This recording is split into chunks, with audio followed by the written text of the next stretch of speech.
Chakshurmritam Jena Tasmai Sri Gurave Namah. Hare Krishna, dear devotees, welcome to our Iskcon official YouTube channel. Today I am going to discuss 25th chapter of Srimad Bhagavatam, 4th canto, in which there is description of King Puranjana. That is the story.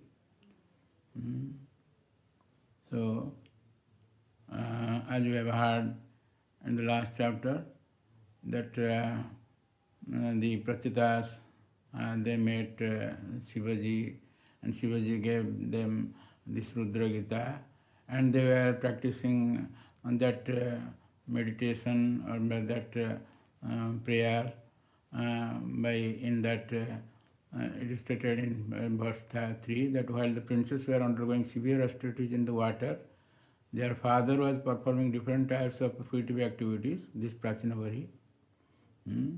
At this time, the great saint Narada, master and teacher of all spiritual life, became very compassionate upon the king and decided to instruct him about spiritual life. So, in verse 6 it is stated that he was instructing Prachinavari. One very important verse is that Gruhesu Kutadharmesu Putradhara Dhanarthadhi Na param vinnante mudha brahman sansarvatmasu. That means those who are interested only in a so-called dutiful life, namely remaining as a householder, entangled by sons and a wife and searching after wealth, think that such things are life's ultimate goal. Such people are simply such people simply wander in different types of bodies throughout this material existence without finding out the ultimate goal of life. No one knows the ultimate goal of life. So, in 9 to 24, these 16 verses, Naradmuni gives an allegory, one story, which pertains to that only Prachinavai. That also applicable to us, to all of us. So he says that, my dear king, once in the past lived a king named Puranjana who was celebrated for his great activities. He had a friend named Avigyanta, the unknown one. No one could understand the activities of Avigyanta. We don't know. We have this friend, this Avigyanta, but we don't know him. So, in text 13, it is stated how once while wandering in this way, he saw on the southern side of the Himalayas, in a place named Bharatvarsha. We are still there.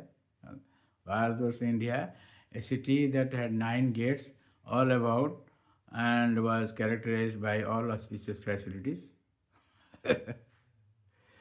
So, there is description of this city in 2 verses, 14 to 17, these 4 verses. And verse 20 it is stated that while wandering here and there in that wonderful garden, there is a very wonderful garden there in that city, and there King Puranjana suddenly came in contact with a very beautiful woman who was walking there without any engagement.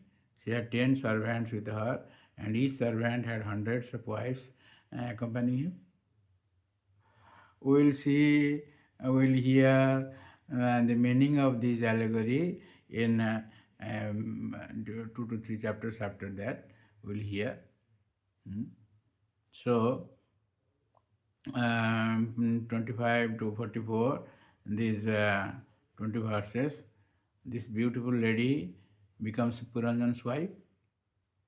In verse 25 it is stated, Puranjana, the hero, became attracted by the eyebrows and smiling face of the very beautiful girl and was immediately pierced by the arrows of her lusty desires. When she smiled shyly, she looked very beautiful to Puranjan, who, although a hero, could not refrain from addressing her. There was a discussion. You are very beautiful, like that. I like to love you in this way. I love you in this way. That is a love story went. And in 45 to 62, there is description of 9 gates of city, and other inhabitants there.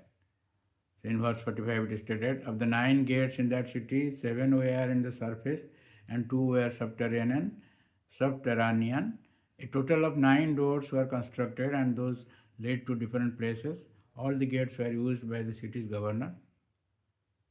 This body, city of 9 gates, will hear, it will be clarified at that time. So in verse 55 it is stated, sometimes he used to go to his private home with one of his chief servants, that is mine, who was named Bisuchina. At the time, illusion, satisfaction and happiness used to be produced from his wife and children. So, and in this way, this allegory was being stated by Narad Muni to Prachinavari.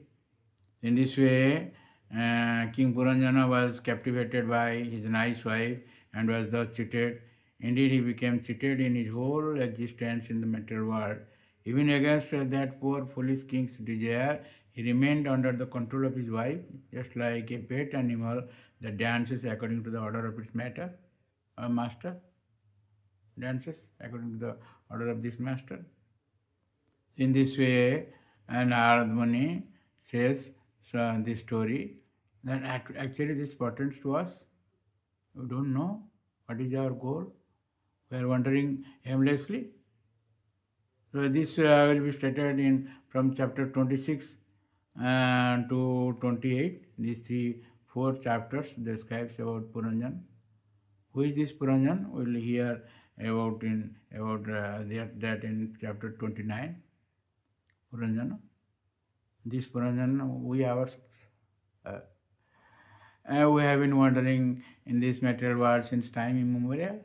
And we don't know what is the object of our life. Don't know. Unless one takes shelter of a spiritual master, he cannot understand that what is the aim of our life. Just like Arjuna. Arjuna takes the role of a conditioned soul like us and asks his spiritual master, his friend, he becomes his spiritual master, Lord Krishna. Karpanya dosho bhata svabhava prichhami dang dharma sammudha cheda yasreyasya nishchitam gruhitan me sisya steyam sadhimang tang prapanna.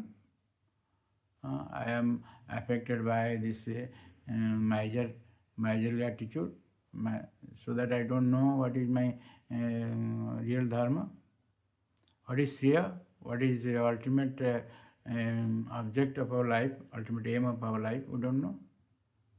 99% people do not know what is their object, what is their aim, what should be their aim of life, don't know. In this way, those who are very fortunate, it is stated in Chaitanya Charitamrita, Ei rupe brahmanda bhamite kon bhagyavan jiva, Guru Krishna prasad bhai bhakti rita bija. We have been wandering in this material world since time immemorial.